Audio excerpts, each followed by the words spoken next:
회의 시작하겠습니다. 조은석 정치특검의 180일 수사가 어제 종료되었습니다. 한마디로 태산 명동의 서일필로 끝난 야당 탄압 정치보복 특검의 민낯을 보여주었습니다. 이재명 정권은 처음부터 진상규명에는 관심이 없고 국민의힘을 내란정당으로 몰아가서 말살하겠다는 정략적인 목표에만 집중했습니다. 특검은 이런 정권의 하명을 충실하게 수행하는 도구가 되어 맞춤형 조작 수사를 반복했습니다. 그 과정에서 국회 본청에 국민의힘 원내대표실을 압수수색하는가 하면 주한미군기지를 압수수색해서 외교 마찰을 일으키기도 했습니다. 그러나 특검의 조작 수사와 무리한 구속영장 청구 결과는 참담했습니다. 작년 전체 형사사건 영장 발부율이 77%에 달했음에도 불구하고 이번 정치특검의 영장 인용률은 9건 중 3건으로 33%에 불과했습니다. 무려 238명이라는 초유의 매머드급 특검팀을 꾸려 6개월 수사한 결과로는 초라하기 짝이 없습니다. 결국 조은석 정치특검은 야당 탄압의 오용만 얻었을 뿐 정작 중요한 국민의 사법적 신뢰는 모조리 잃어버리고 말았습니다. 국민의힘을 내란 세력, 위헌 정당으로 몰아 보수 정치를 초토화시키겠다는 이재명 정권의 내란몰이는 참담한 실패로 끝났습니다. 이제 어려운 민생 경제를 바라보면서 전국 혼란과 사회 분열을 끝내고 국정 정상화에 나서야 합니다. 그렇지만 더불어민주당은 또다시 2차 종합 특검을 강행하겠다고 합니다.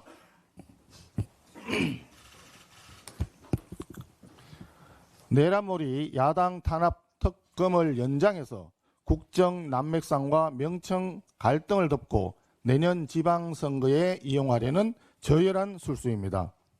2차 종합특검 강행 시도를 즉각 중단할 것을 다시 한번 강력히 촉구합니다. 지금 진정한 국민적 요구는 더불어민주당이 2특검과 1국정조사, 2특 1조를 즉각 수용하는 것입니다.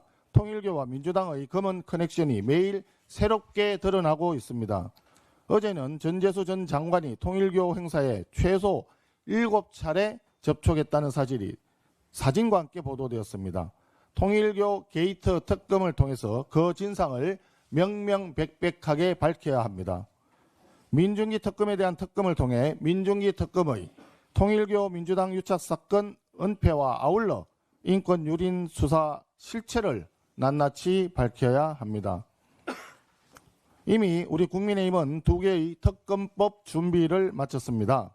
먼저 대통령이 속하지 않은 교섭단체가 후보자를 추천하도록 하고 대통령이 기한 내에 임명 절차를 이행하지 않을 경우 임명한 것으로 간주하여 특검 출범을 지연하거나 방해할 수 없도록 했습니다. 특별검사에게는 대규모 복합 사건에 대응할 충분한 인력과 권한을 부여하고 수사기간은 최대 150일까지 보장하되 그 기간 또한 공소시효를 정지해 시간 끌기로 진실이 묻히는 일을 막았습니다. 수사 대상은 통일교 민주당 불법 금품 수수 의혹, 민중기 특검의 수사 은폐 조작 의혹, 대통령 한학자 회동 및 로비 의혹, 여기에 양평군 공무원 사망 사건 의혹, 민중기 특검의 자본시장 교란 의혹까지 포함할 것입니다. 우리 국민의힘은 준비한 특검 법안을 가지고 개혁신당을 비롯한 야당과 곧바로 협의에 들어갈 것입니다. 긴밀한 야당과의 조율을 거쳐 특검 법안을 마무리하여 조만간 공식 발의하도록 하겠습니다. 아울러 더불어민주당은 대장동 항소 포기 외압 의혹에 대한 국정조사 실시를 즉각 수용할 것을 다시 한번 촉구합니다. 이는 더불어민주당이 먼저 제안했던 사안입니다. 정말 떳떳하다면, 감출 것이 없다면 이를 거부할 이유가 없습니다. 우리 당에서는 간사 선임을 비롯한 모든 조건을 내려놓았습니다. 국민의힘은 이 특검 1국정 조사를 통해 절대다수 의석 뒤에 숨어 진실을 회피하는 이재명 정권과 더불어민주당의 추악한 권력 비리를 끝까지 밝혀내겠습니다.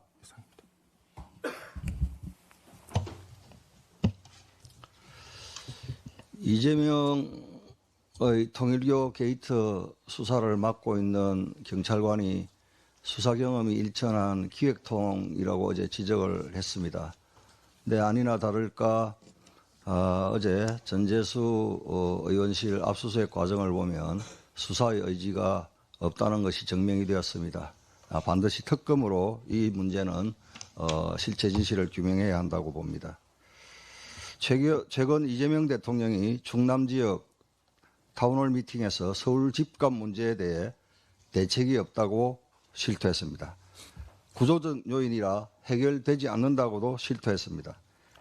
이는 이재명 정권 출범 이후 내놓은 부동산 정책이 모두 실패했음과 무능을 대통령 스스로 자인한 것입니다. 그럼에도 대통령은 지난주 국토부 업무보고에서 입지 좋은 역세권의 30평대 공공임대 아파트를 LH가 직접 공급하라고 지시했습니다.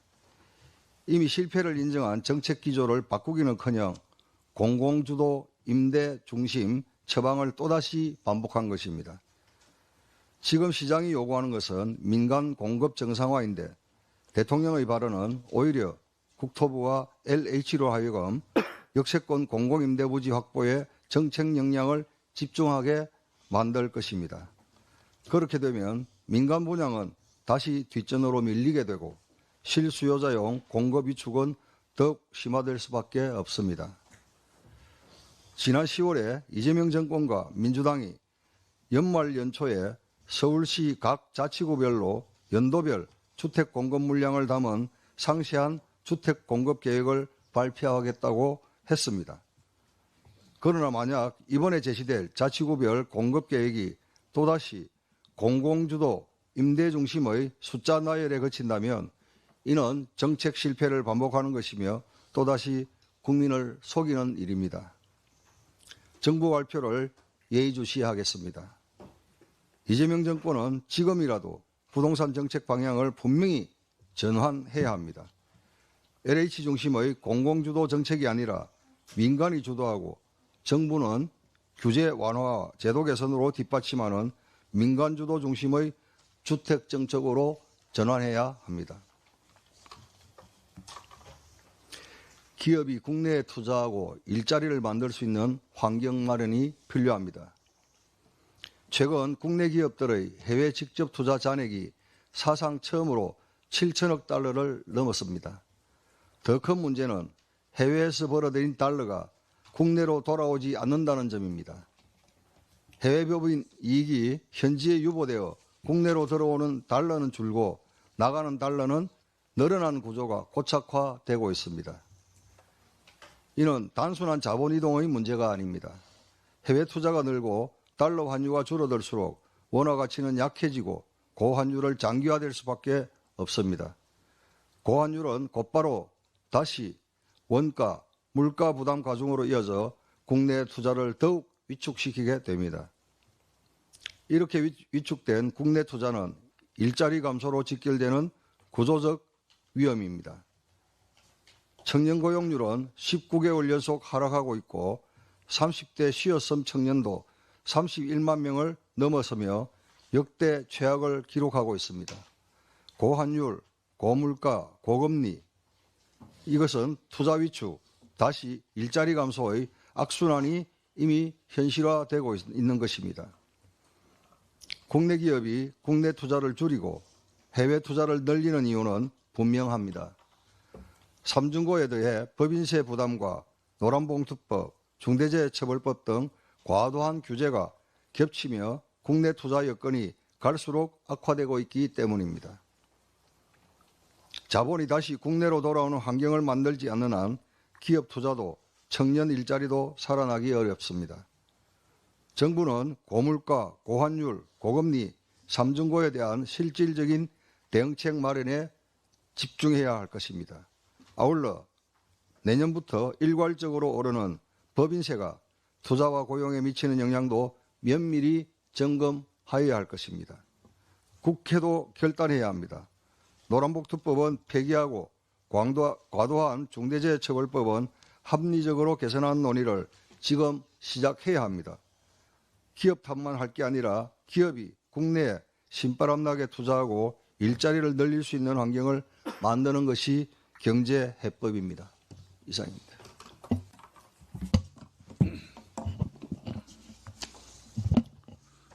통일교와 민주당 정치자금 의혹 규명을 위한 특검에 대해 말씀드리겠습니다. 민주당은 3대 특검이 종료되면 2차 종합특검을 반드시 추진하겠다고 공언하고 있습니다. 그러나 정작 전국을 뒤흔들고 있는 민주당과 통일교 간 정치자금 의혹에 대한 특검에 대해서는 민주당은 정치 공세라 일축하며 사실상 거부 의사를 밝혔습니다. 한술 더 떠 특검 만능론 아니냐라는 말까지 나왔습니다. 3개 특검을 동시에 가동시키고 기간을 연장까지 했던 민주당이 할 말은 아닌 것 같습니다. 민주당이 추진을 주장하는 특검은 필수이고 야당이 추진을 요구하는 특검은 공세로 규정하는 기준과 원칙이 무엇인지 모르겠습니다. 처음부터 답정너 특검이라는 지적들이 틀린 말이 아니었습니다. 어제 마무리된 조은석 특검이 이를 그대로 보여주고 있습니다. 제1야당을 향한 내란몰이에 초점을 맞춘 채 무리한 구속영장 청구가 반복되는 등 무엇을 위한 특검 수사였는지 의문이 남습니다. 특히 추경호 전 원내대표의 구속영장 청구가 혐의와 법리의 다툼의 여지가 있다는 사유로 기각된 것은 정치적 목적이 앞선 청구였음을 여실히 드러냈습니다. 특검은 사안의 중대성만을 이유로 남발되는 제도가 아니라 기존 수사 체계로 공정성과 신뢰를 담보한 수사가 어려운 경우에 한해서 독립적 수사를 보장하면서 한시적 예외적으로 운영되어야 하는 제도입니다. 통일교와 민주당 간 정치자금 의혹에는 전현직 장관급 인사와 대통령 최측근 인사들이 연루되었다는 의혹이 제기된 중대한 사안입니다. 이것이야말로 진상규명을 위한 특검이 반드시 필요한 영역입니다. 온전한 진실에 이르기 위해서는 4개월여간 민주당과 통일교의 연루 의혹에 아무런 조치도 취하지 않았던 민중기 특검에 대한 특검도 필요한 부분입니다. 국민적 요구가 커지는 국민의힘의 양특검 요구에 민주당의 침묵이 길어질수록 의혹은 커질 뿐입니다. 더 이상 회피하지 말고 책임 있는 모습을 보여주기 바랍니다. 국민의힘 당비납부 당원수에 대한 문의가 있어 알려드립니다. 12월 현재 국민의힘 당비납부 당원은 96만 3,231명으로 지금까지 당원 시스템을 통한 통계 집계 이후 최대치 수준입니다. 2024년 11월 30일 기준으로 74만 4,354명이었고 4월 4일 71만 1,528명으로 감소했다가 정당대회일인 지난 8월 26일 75만 1,030명으로 소폭 증가했습니다. 이달 10일 기준으로 전당대회일보다 21만 2,201명이 증가해서 96만 3천 명을 넘으며 100만 당비 납부 당원수를 목전에 두고 있습니다. 3개월 이상 당비 납부 당원인 책임 당원은 전당대회일보다 5만 3,995명이 증가했습니다. 내년 지방선거를 앞두고 있어서 당원수 증가 요인으로 작용했을 것으로 추측하지만 단지 지방선거 효과로만 단정하기는 어렵습니다. 이전에도 많은 선거가 있었고 당원이 증가하는 현상이 있었지만 이 같은 규모의 증가는 처음 있는 일입니다. 이재명 정권과 민주당에 맞서 대한민국을 바로 세우고 민주주의를 지켜달라는 국민들께서 국민의힘과 함께 해주셔서 당원 증가로 이어진 결과라고 할 것입니다. 뿐만 아니라 장동혁 체제 출범 이후 당원에 대한 예우를 강조하였고 당이 어려울수록 힘을 모아야 한다는 마음이 한데 모여 참여와 결석이 강화되었습니다. 아울러 폭넓은 당수 확보를 위한 당원 배가에 지속적으로 노력해왔고 이러한 흐름들이 하나로 모이면서 당원이 증가하고 있는 것입니다. 국민의힘은 더 역동적이고 활력 있는 정당으로 당원들과 함께 다가오는 지방선거에서 승리하고 민생을 위해 책임을 다하는 정당이 되겠습니다. 문영수석입니다. 이재명 정부의 11호 부동산 대책은 역시 문재인 정부 시즌2였습니다. 정책이 시행된 지 2달이 지난 지금 시장은 문재인 정부 당시와 똑같은 거래 절벽 국면으로 빠져들고 있습니다. 국토교통부 실거래가 자료에 따르면 서울 아파트 매매 거래량은 11호 대책 이전 약 한 달 반 동안 1만 4,038건에서 대책 이후 같은 기간 5,367건으로 약 62%나 급감했습니다. 낯선 수치가 아닙니다. 문재인 정부 후반기인 2021년 말과 2022년 초 무분별한 대출 규제와 규제 지역 확대로 서울 아파트 거래량이 정상 수준 대비 60% 이상 감소했던 부동산 안목이 그대로 재현되고 있는 것입니다. 거래가 끊기자 매물도 빠르게 잠기고 있습니다. 서울 아파트 매물은 어제 기준 5만 8,490건으로 10월 15일 7만 4,044건 대비 21.1%나 급감했습니다. 대출 규제와 세부담 속에서 파는 자는 움직이지 못하고 사는 자는 접근조차 하지 못하는 구조적 거래 경색이 고착화되고 있습니다. 더욱 심각한 문제는 이러한 상황 속에서도 집값은 계속 오르고 있다는 점입니다. 서울 아파트 평균 매매 가격은 8월에서 11월까지 4개월 연속 상승했습니다. 수요 억제만 반복한 규제 일본도 정책이 거래 절벽과 가격 상승이라는 최악의 조합을 만들어낸 것입니다. 그럼에도 이재명 대통령은 지난 5일 서울과 수도권의 집값 상승에 대해 대책이 없다라는 무책임한 말로 또다시 서민들의 가슴에 대못을 박았습니다. 집값이 안정되고 있다는 터무니없는 말로 정책 실패를 외면했던 문재인 정부의 무책임함마저 빼다 박았습니다. 정책 실패의 부담과 피해로 고스란히 실수요자와 서민이 고통받고 있는데 대통령실은 부동산 가격을 안정시키기 위한 정책 준비는 다 돼 있다는 모호한 말만 되풀이하고 있고 여당은 민생은 외면한 채 정쟁만 일삼고 있습니다. 진짜 대책이 없는 것은 집값이 아니라 야당과 언론, 전문가들의 수많은 경고를 무시한 채 실패한 정책 방향을 끝까지 고수하려는 정부 여당의 목리와 아집입니다.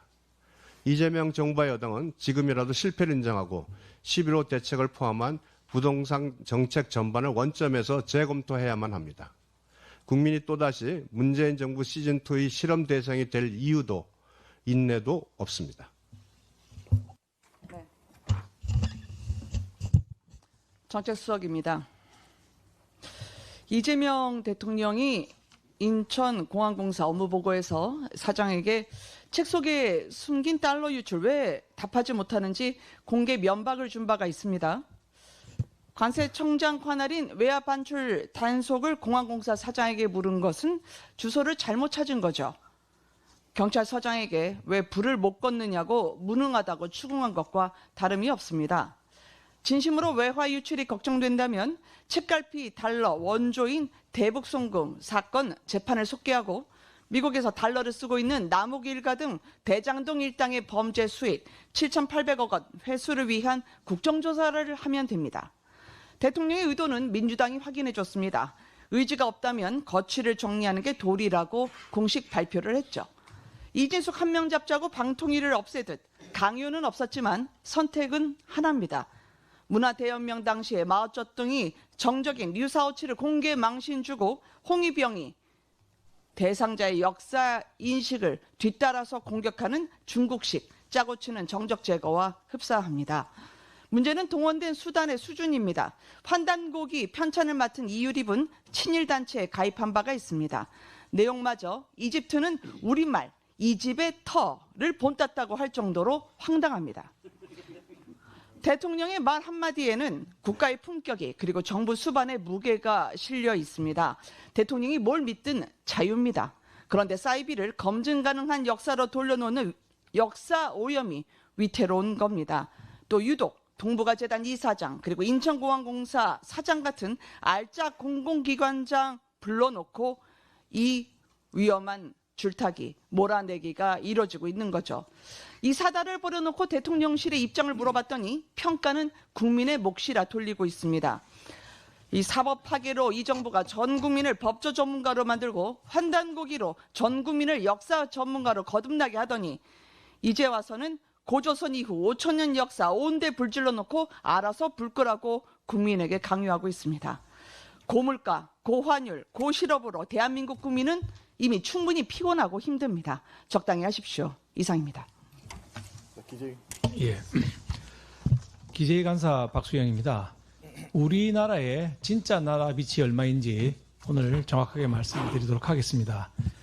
우리나라가 진 부채는 2024년 말 기준 총 4,632조 원, GDP 대비 무려 181%에 달하는 것으로 의원실 집계 결과 나타났습니다. 이른바 D4 광의의 국가부채로 기재부가 지난주 발표한 공공부문 부채 1,738조 원에 국민연금 미적립 부채 1,575조 원, 군인연금 충당 부채 267조 원, 공무원연금 충당 부채 1,052조 원이 더해진 수치입니다. 정부는 중앙정부와 지방정부의 부채인 D1, 비영리 공공기관까지 더한 D2, 비금융공기업까지 포함한 D3까지만 발표하는데 모두 우리나라 현실을 제대로 반영하고 있지 못합니다. 우리나라는 다른 나라와 달리 연금을 국가가 책임지도록 법에 규정하고 있습니다. 국가가 얼마나 많은 부채를 지고 있는지 제대로 알리려면 이 모든 것을 더한 D4, 즉 4,632조 원을 정부가 투명하게 공개해야 맞는 것입니다. 벌써 국민 1인당 8,963만 원의 빚이 있고 아기가 태어나자마자 9천만 원 가까운 빚을 져야 하고 미래 세대에게는 더 많은 빚을 남기는 게 현실이라고 정확히 국민에게 고하고 그에 맞는 재정 정책을 짜야 하는 것입니다. 하지만 이재명 정부는 국민 설득은커녕 그나마 있던 윤석열 정부의 재정 준칙 기조도 없애고 마구 돈을 풀고 있습니다. 이재명 대통령은 지난주 기재부 업무보고에서 당분간 확장 재정을 할 수밖에 없다라고 얘기했습니다. 내년에 선거를 앞두고 민생 쿠폰, 현금 살표를 또 할 것이라는 우려도 나오고 있습니다. 하지만 포퓰리즘의 폐해는 현재 진행형입니다. 모래사장에 물 부은 전 국민 25조 원 현금 살포 탓에 당장 서울시와 경기도부터 내년도 복지 예산을 대폭 구조조정했습니다. 묻지마 확장 재정 탓에 원화 가치가 폭락해서 국제유가가 하락해도 우리나라 기름값은 천정부지로 치솟고 있습니다. 온갖 원자재 물가도 다 올라서 국민들은 외식은커녕 마트에서 장 한 번 보기도 무섭습니다. 기업은 투자, 특히 고용을 대폭 줄이고 있습니다. 이재명 대통령 눈에는 망가지는 대한민국 경제, 우리 아이들 어깨에 잔뜩 지워진 빚더미가 안 보입니까? IMF, OECD 등 국제기구는 여러 번에 걸쳐서 우리나라 부채 급증을 경고했습니다. 엄격한 재정 준칙으로 GDP 대비 국가 채무 비율을 우리나라 절반 수준인 23%까지 줄여나간 대만 사례가 요즘 주목받고 있습니다. 이재명 포퓰리즘 탓에 대한민국 국가 경쟁력이 추락하는 소리가 전 세계에 퍼지고 있는 것입니다. 이재명 대통령은 국민 보기 부끄러운 줄 아십시오. 생중계로 전임 정부 임명 공공기관장만 인격 모독하면서 갈라치기 하면서 본인의 무지성을 생중계할 때가 아닙니다. 쇼는 그만두고 위기에 처한 대한민국 경제와 나라 빚부터 해결하기를 바랍니다. 이상입니다. 국방위 감사합니다.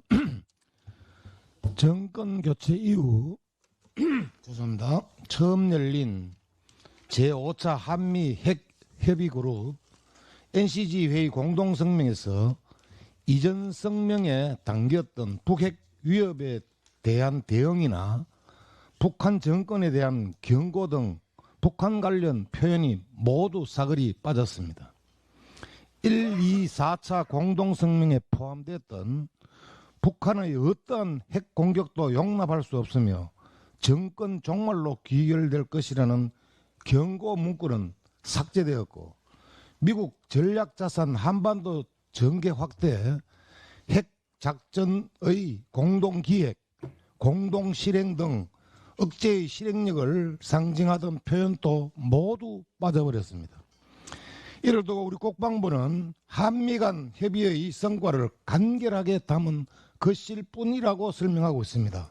하지만 이 같은 변화는 한미동맹의 핵 대응 의지가 약화돼 뼈대만 남는 것이 아니냐는 우려를 낳기에 충분합니다. 북한과 대화 노력은 필요합니다. 그러나 억제력 없는 유화적 제스처는 결코 평화를 담보하지 못한다는 것을 현 정부가 모르지는 않을 것입니다. 억제력이 작동하고 있다는 신호가 약해질 경우 이는 자칫 북한의 오판을 부를 수 있습니다. 북한을 불필요하게 자극할 이유는 없지만 억제력이 분명히 작동하고 있음을 보여줄 필요는 있습니다. 우리 정부가 동맹현대화를 통해 방위비 정액과 재래식 방어에서의 역할 확대를 약속한 것도 미국의 확고한 북핵 억제력과 실질적인 핵우산 제공이 전제였기 때문입니다.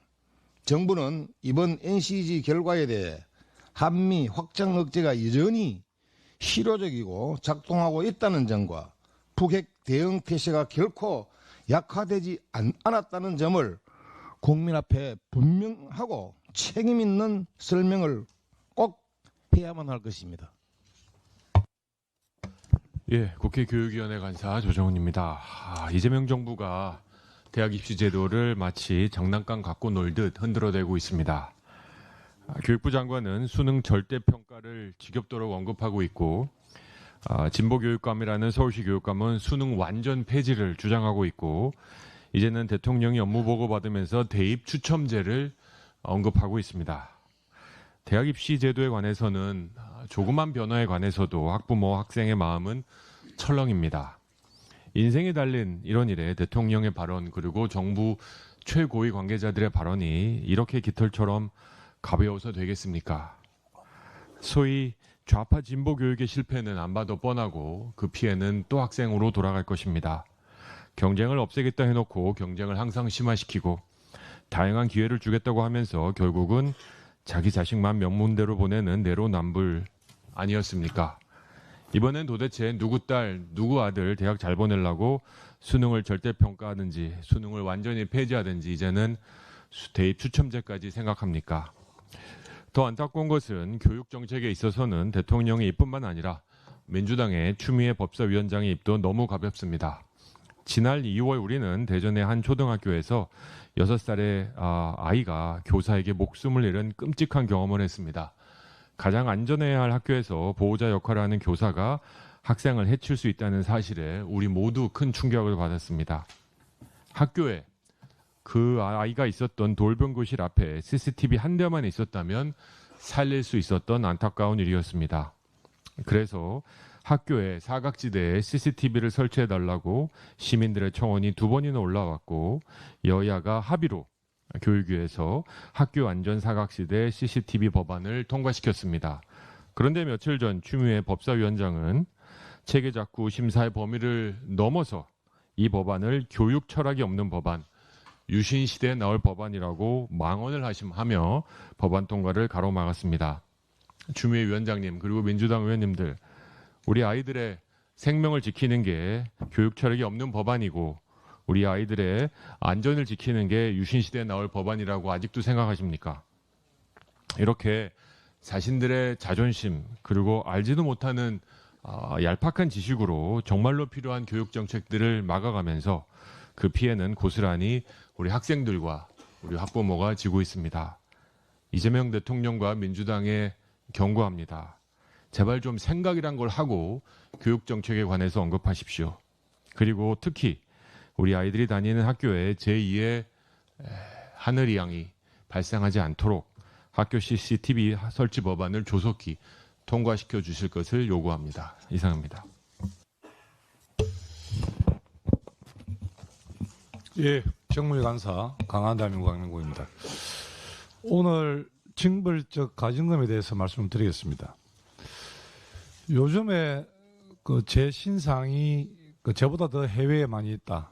그 제 신상까지는 괜찮은데 가족의 신상까지 유출되는 아주 심각한 지금 상황이 있다라는 겁니다. 그래서 수많은 국민들께서 충격과 불편을 겪으셨고 실제로 금전적 피해로까지 지금 이어지는 사례도 많이 지금 나타나고 있습니다. 특히 SKT, 롯데카드, 쿠팡 등 국내 주요 기업에서 전방위적으로 개인정보 유출 사고가 발생하여 개인정보 보호에 대한 국민의 신뢰가 크게 훼손되었습니다.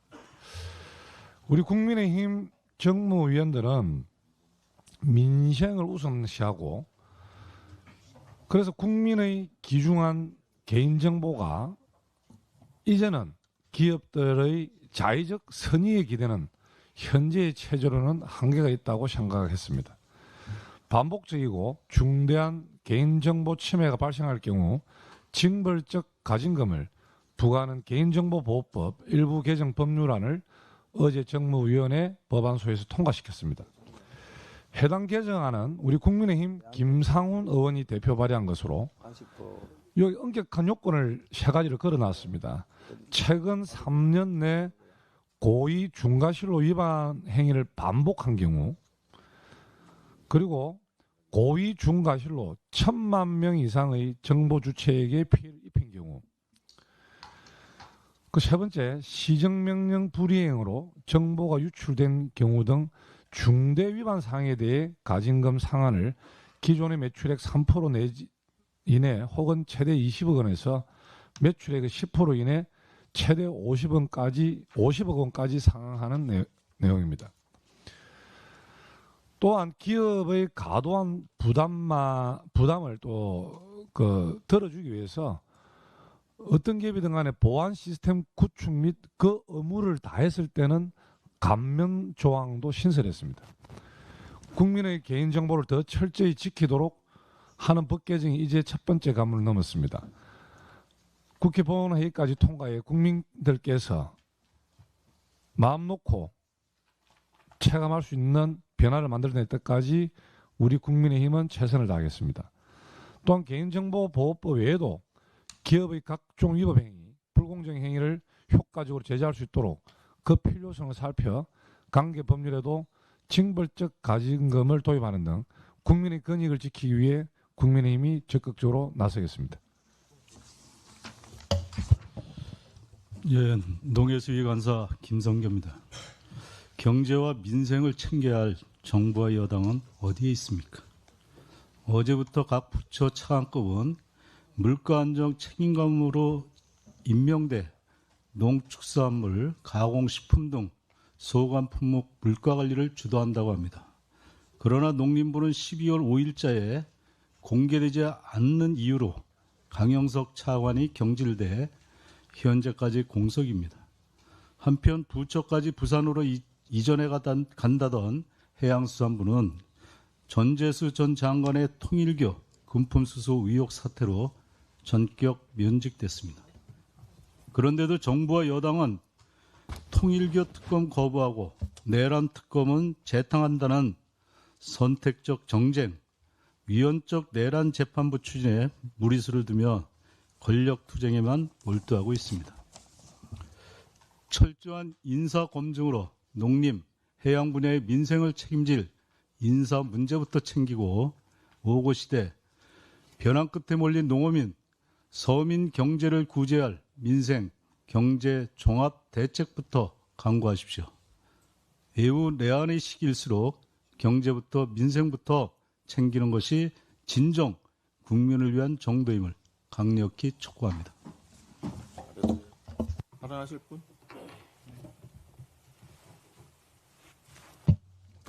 예, 국회 과학기술정보방송통신위원회 국민의힘 간사 최영두입니다. 오늘 10시부터 이른바 방송미디어통신위원장 후보자 인사청문회가 열립니다. 내일은 국민안보 위기 사태, 쿠팡 국민정보 유출 사태에 대한 청문회가 열립니다. 오늘 인사청문회는 하루입니다. 국무위원, 정무위원 청문회는 하루이고 국무총리 청문회는 이틀인데 방통위원장, 심지어 KBS 사장 청문회까지 3일씩 차수 변경, 심야 회의까지 강행했던 사람들이 있었습니다. 청문회를 체력 검정 테스트. 이제는 대학 입시에서 사라진 체력장으로 만든 사람은 바로 더불어민주당 가방위원장입니다. 국회과학기술정보방송통신위원회가 AI, 과학기술, 정보통신 같은 과학과 국가 첨단 산업의 핵심 의제를 다루는데 그를 뒷전에 둔 채 그래서 혁신 생태계의 원성을 사면서 오로지 방송 장악의 혈안이었던 더불어민주당이 벌인 저질 청문회였습니다. 한 사람 후보자를 두고 10여 명이 번갈아 가면서 후보자를 괴롭혀 체력이 무너지기를 기다리는 야만적 청문회였습니다.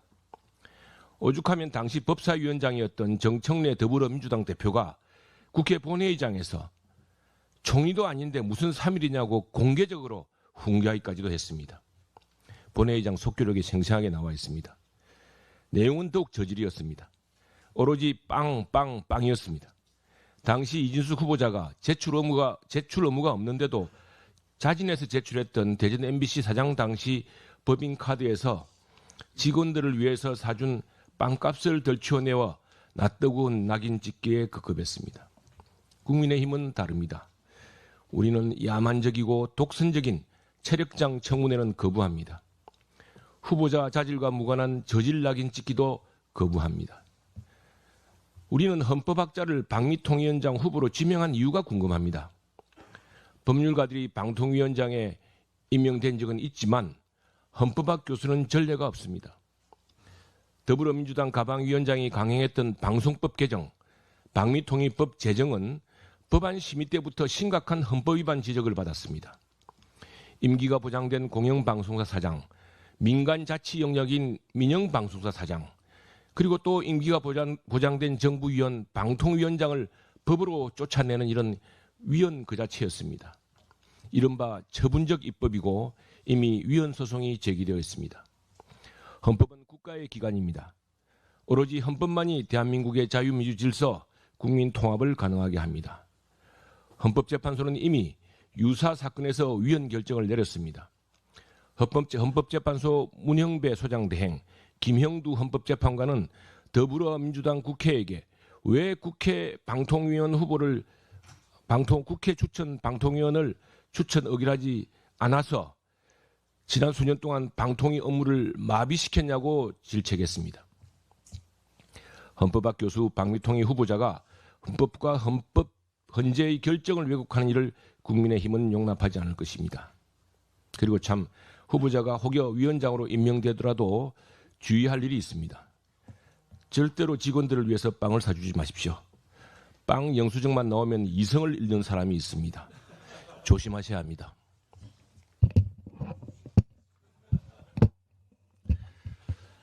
예, 외통위 간사 김건희입니다. 정동영 통일부 장관의 최근 행보와 발언을 보며 깊은 우려를 표하지 않을 수 없습니다. 정동영 장관은 취임 이후 평화적 두 국가론, 북한은 이미 미 본토를 타격할 수 있는 3대 핵국가, 한미연합훈련 유예 등 정부 내에 조율되지 않은 독단적인 발언을 일삼아 국민들을 불안하게 했습니다. 어제는 통일부의 한미 외교당국 간 정례협의체 회의 불참을 결정하면서 통일부가 미국과 별도로 협의하겠다는 입장을 밝혔습니다. 그러나 현 시점에서 한미 간 협의의 핵심 의제는 북핵 문제와 미북 대화일 수밖에 없습니다. 이는 외교부가 주도하고 통일부가 관련 부처로서 지원하면서 정부가 하나가 되어 한미 간 입장을 조율해낼 수밖에 없는 사안입니다. 정동영 장관의 인식은 20년 전에 머물러 있다는 평가가 많습니다. 대화를 나눈 많은 해외 인사들은 정동영 장관이 지난 20년간 마치 아무 일도 없었던 것처럼 말하는 것에 놀라웠다는 반응을 보이고 있습니다. 그러나 김정은 집권 이후 북한은 분명한 선택을 했습니다. 핵무력에 올인했고 우리를 직접 겨냥한 전술핵까지 개발하며 국제사회의 핵보유를 인정하라고 위협 수위를 끌어올리고 있습니다. 국제사회의 강력한 제재로 경제 상황이 악화되고 주민들의 남한 동경이 확산되자 오히려 적대적 두 국가론을 들고 나와 우리의 영향력 차단을 시도하면서 체제 결속을 강화하고 있습니다. 이런 상황에서 지나간 과거에서 한치도 벗어나지 못한 혼자만의 대북 정책을 추진하는 것은 풍차를 향해 돌리는 돈키호테와 다를 바 없습니다. 국민들의 죽고 사는 문제가 달린 정부의 외교안보 정책은 무엇보다 달라진 현실에 기반해야 합니다. 초당적이고 국민적인 합의에 기초해야 합니다. 그래서 지금 정동영 장관이 보여주고 있는 분열과 자중질환은 결코 용납될 수 없습니다. 정동영 장관은 더 이상 대한민국의 대외 관계와 안보를 흔들어 국민들을 불안하게 만들지 말 것을 강력히 촉구합니다. 비공개하겠습니다.